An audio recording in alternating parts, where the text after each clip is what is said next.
On July the 7th this year, life in London was ripped apart when suicide bombers brought their murderous business to this city. 52 people were killed.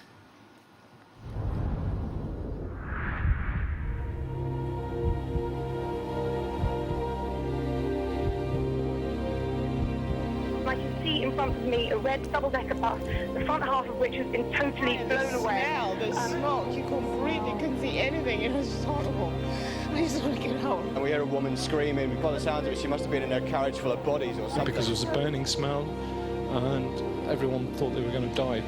People started saying prayers. Dead bodies on the tracks, train blown open.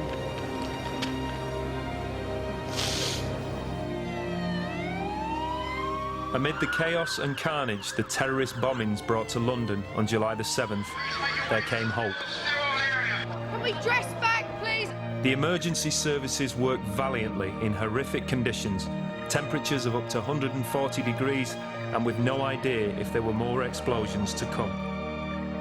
Hundreds of firefighters, paramedics, and thousands of police officers were joined by transport workers doing all they could to rescue survivors. Tube staff administered basic first aid. Bus drivers took the walking wounded to hospital.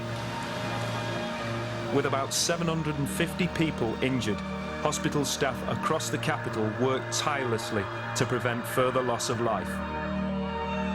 Without the bravery, compassion, and sense of duty shown in the rescue effort, the death toll would undoubtedly have been much higher.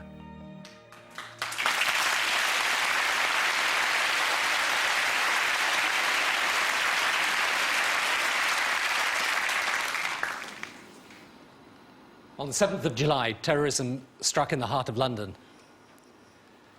The emergency services that day had a plan for such an occasion.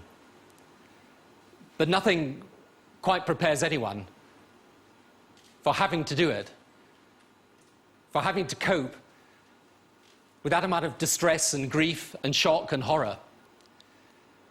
That day, what the emergency services achieved was indeed ordinary people doing extraordinary things.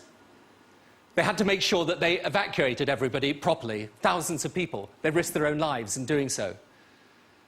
They had to look after the wounded. They had to work in conditions of extraordinary difficulty. They had to see the evidence of cruelty and barbarity all around them, and yet summon up the strength and commitment and dedication to help people. They did that day. When I heard the news, I was at the International Summit for the World Leaders. And to a person, when they saw how our emergency services coped that day and saw how the people of London and the country responded, they were awestruck. And it made me so proud of our country. These people who worked in our emergency services that day endured what no one should have to endure, but they did it out of a sense of duty. I believe they are indeed the pride of Britain. Thank you. Thank you.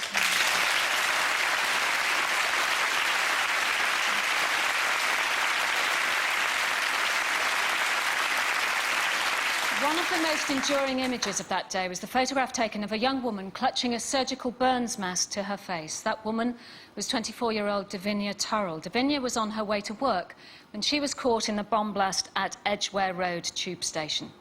Since then, she's made a very good recovery. To present this award to the representatives of the emergency services, first of all, please welcome Davinia Turrell.